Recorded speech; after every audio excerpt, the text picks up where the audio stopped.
सिर पर भारी पगड़ी बांधे और सोने के लिबास पहने 21 साल के सुल्तान मोहम्मद सानी, जिन्हें आज पूरी दुनिया सुल्तान मोहम्मद फतेह के नाम से जानती है, उन्होंने तारीख 29 मई साल 1453 को रात के 1:30 बजे कुस्तंतानिया, जो आज का इस्तांबुल है, उसकी दीवारों पर उस्मानिया तोपों से 473 दिनों तक गोले दागने के बाद अंदर दाखिल होकर फतेह हासिल करी और 700 साल के स्ट्रगल को उस्मानिया सल्तनत कायम करके उसको अंजाम तक पहुंचाया।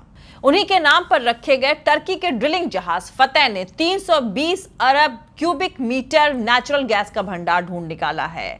इस्तांबुल में प्रेस कॉन्फ्रेंस करते हुए टर्की के प्रेसिडेंट तैयब अर्दोगान ने इसे टर्की के इतिहास की सबसे बड़ी नेचुरल गैस भंडार की खोज बताया है। और टर्की के फाइनेंस मिनिस्टर बेरात अल-बायरात ने जहाज फतेह से ही वीडियो कॉन्फ्रेंसिंग करके टर्की के लिए इस खोज को न्यू एरा यानी एक नए दौर की शुरुआत बताया है। अभी कुछ ही दिनों पहले आमिर खान ने टर्की के प्रेसिडेंट तैयब अर्दोगान की पत्नी से मुलाकात करी थी। उनकी मुलाकात की ये तस्वीरें सामने आने के बाद हंगामा खड़ा हो गया था। आमिर खान टर्की गए थे, सिर्फ इसी बात से कई लोग नाराज हो गए थे। वजह बताई जा रही थी टर्की की पाकिस्तान से दोस्ती होना।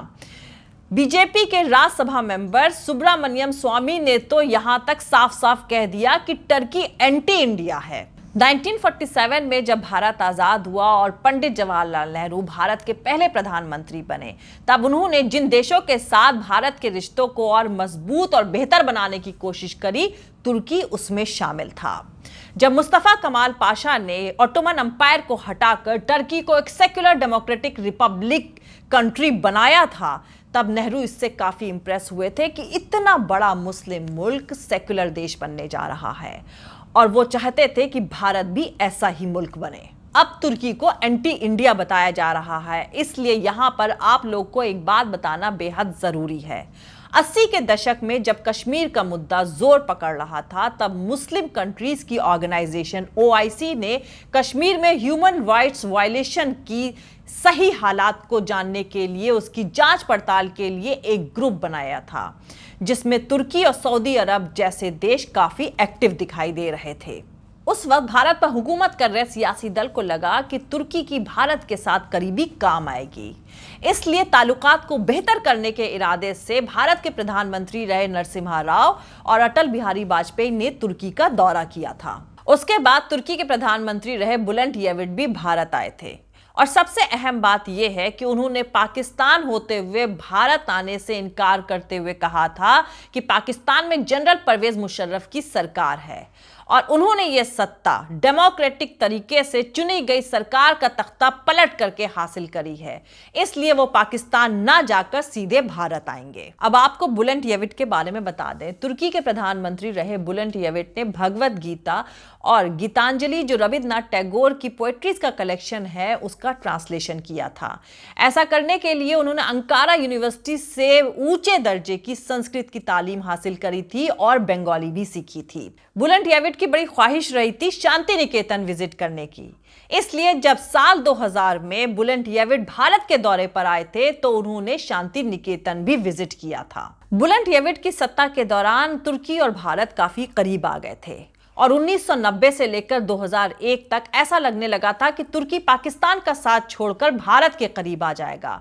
लेकिन 2002 में तैयब अर्दोगान की तुर्की की सत्ता संभालने के बाद क्या भारत के रिश्ते तुर्की के साथ बदलने शुरू हो गए थे? क्योंकि जब सेकेंड वर्ल्ड वॉर के बाद दुनिया अमेरिका और उस वक्त के सोवियत यूनियन की अगुवाई वाले दो खेमों में बंट गई थी, तब तुर्की अमेरिका के खेमे में चला गया और वो वेस्टर्न कंट्रीज की मिलिट्री ऑर्गेनाइजेशन नेटो में शामिल हो गया था। उस वक्त पाकिस्तान ने भी अमेरिका के खेमे में जाने में देरी नहीं करी थी। भारत ने उस दौरान ना तो अमेरिका का हाथ थामा और ना ही सोवियत यूनियन की अगुवाई वाले दूसरे खेमे में शामिल हुआ था।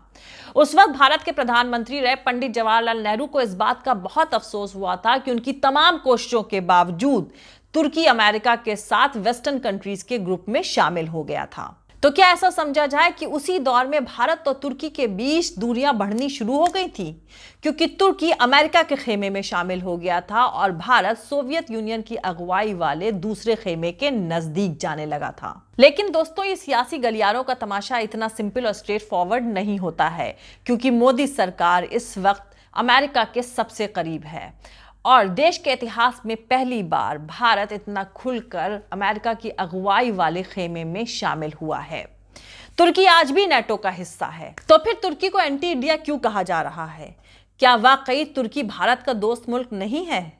इसका जवाब बहुत पेचीदा है, हाँ या ना में नहीं दिया जा सकता है। इतिहास के पन्नों को पलटकर बहुत दिलचस्प कहानी, कभी दोस्ती की कभी नाराजगी की आपको बताऊंगी, ताकि आप खुद फैसला कर सके कि सियासत की दुनिया में भारत और तुर्की दोस्त हैं या दुश्मन। लेकिन उससे पहले जो लोग हमारे इस चैनल पर नए हैं वो हमारा YouTube channel political Tamasha with doctor Arshi को सब्सक्राइब करके वहां पे लगी बेल आइकॉन को जरूर दबा दें, ताकि आपको हमारे आने वाले हर वीडियो की अपडेट्स मिलती रहे। और दोस्तों, अगर आपको हमारा काम पसंद आता है, हमारे वीडियोस पसंद आते हैं, तो www.patreon.com/Dr अर्शी खान पर जाकर डोनेट करके आप हमारे काम को सपोर्ट कर सकते हैं। तो चलिए शुरू करते हैं। तो दोस्तों, आपको बता दें कि 1965 और 1971 में जब भारत पाकिस्तान जंग हुई थी तो तुर्की ने पाकिस्तान की काफी मिलिट्री हेल्प भी की थी। और इसी के चलते जब 1974 में तुर्की ने साइप्रस पर हमला किया था तो भारत ने साइप्रस के फेवर में आवाज उठाई थी, क्योंकि वहां के president arch bishop non aligned आंदोलन के बड़े नेता थे। इंदिरा गांधी को इस बात का बहुत अफसोस हुआ कि तुर्की ने साइप्रस के एक हिस्से पर कब्जा कर लिया था। इसीलिए उन्होंने दूसरे गुट निरपेक्ष यानी नॉन अलाइंड नेताओं के साथ मिलकर तुर्की के खिलाफ कार्रवाई करने की वकालत भी करी थी। और इसके बाद दोनों देशों के बीच थोड़ी दूरियां और बढ़ती नजर आने लगी थीं और साथ ही पाकिस्तान और तुर्की की नजदीकी बढ़ने में तेजी आनी शुरू हो गई थी।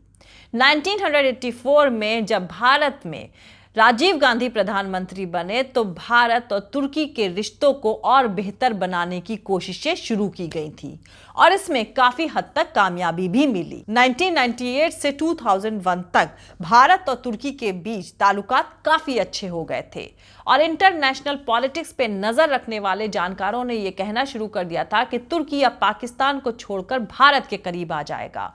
लेकिन 2002 में तैयब अर्दोगान की जीत ने सारी सियासी चालों को बदल कर रख दिया। भारत ने नए सिरे से तैयब अर्दोगान की हुकूमत के दौरान भी तुर्की के साथ अपने रिश्तों को बेहतर करने की कोशिश करी, लेकिन इसमें दो मुश्किलें सामने आई। पहली मुश्किल थी बिजनेस इंबैलेंस। भारत तुर्की को सामान भिजवाता ज्यादा था और तुर्की से सामान मंगवाता कम था और तुर्की चाहता था कि इसे दुरुस्त किया जाए और भारत तुर्की से सामान इंपोर्ट करे। दूसरी मुश्किल यह थी कि तुर्की के पास अपना तेल गैस नहीं है, जो कि अब मिल गया है और तुर्की के हिसाब से 2023 तक वो इसे इस्तेमाल करना भी शुरू कर देगा। 2023 आने में अभी वक्त है, तो हम कह रहे थे कि तुर्की के पास तेल गैस नहीं था, इसीलिए वो न्यूक्लियर पावर बनाना चाहता था। तुर्की के पास थोरियम उसी तरह से मौजूद है जैसे भारत के केरला में पाया जाता है, इसीलिए तुर्की चाहता था कि भारत उसे थोरियम से बिजली बनाने की टेक्नोलॉजी दे, पर भारत ने ऐसा करने से इनकार कर दिया। तैयब अर्दोगान ने 2 बार 2017 और 2018 में भारत का दौरा किया था, लेकिन इससे भी दोनों देशों के बीच के रिश्तों में कोई सुधार नहीं आया।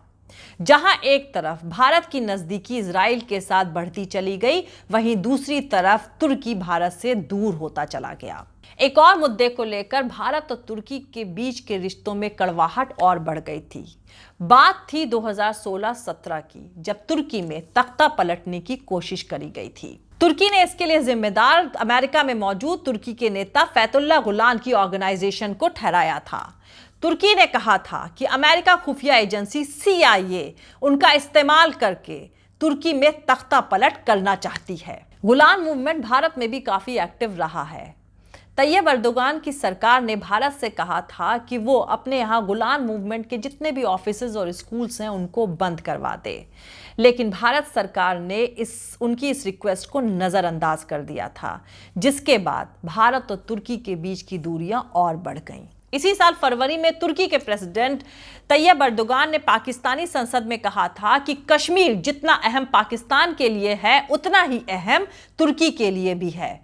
पिछले साल उन्होंने यूनाइटेड नेशन कन्वेंशन में भी कश्मीर का मुद्दा उठाया था। यानी कुल मिलाकर देखा जाए तो आज के सियासी माहौल में कश्मीर भी तुर्की के साथ भारत के बिगड़ते रिश्तों की वजहों में से एक वजह रहा है। और मोदी जी की सरकार आने के बाद भारत की पॉलिसीज में जो बदलाव हुआ है उसको तुर्की एक्सेप्ट नहीं कर पा रहा है।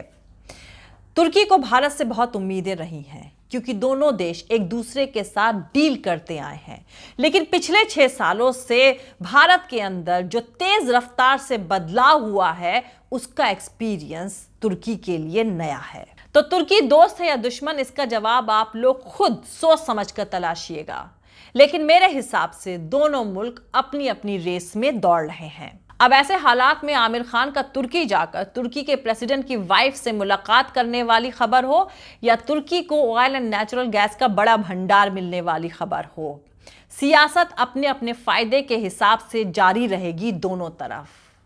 पर देखने वाली बात यह है कि मजहब, राष्ट्रवाद और देशभक्ति के नाम पर हो रही ये रेस कब खत्म होगी, क्योंकि दोनों ही मुल्क सेकुलर मुल्क हैं फिलहाल कागज पर। जय हिंद, सत्यमेव जयते, अल्लाह हाफिज। दोस्तों, मेरा पूरा वीडियो और दूसरे और वीडियोस देखने के लिए हमारा YouTube channel political Tamasha with doctor Arshi को सब्सक्राइब करके वहां पे लगी बेल आइकॉन को जरूर दबा दें ताकि आपको हमारे आने वाले हर वीडियो की अपडेट्स मिलती रहे। और दोस्तों, अगर आपको हमारा काम पसंद आता है, हमारे वीडियोस पसंद आते हैं तो www.patreon.com/Dr अर्शी खान पर जाकर डोनेट करके आप हमारे काम को सपोर्ट कर सकते हैं। दोस्तों, अगर आपको हमारा वीडियो पसंद आता है तो लाइक और शेयर करना हरगिज नहीं भूलें। आप हमें फॉलो भी कर सकते हैं हमारे ट्विटर, इंस्टाग्राम और फेसबुक पेज पर। थैंक यू, मिलते हैं अगले वीडियो में।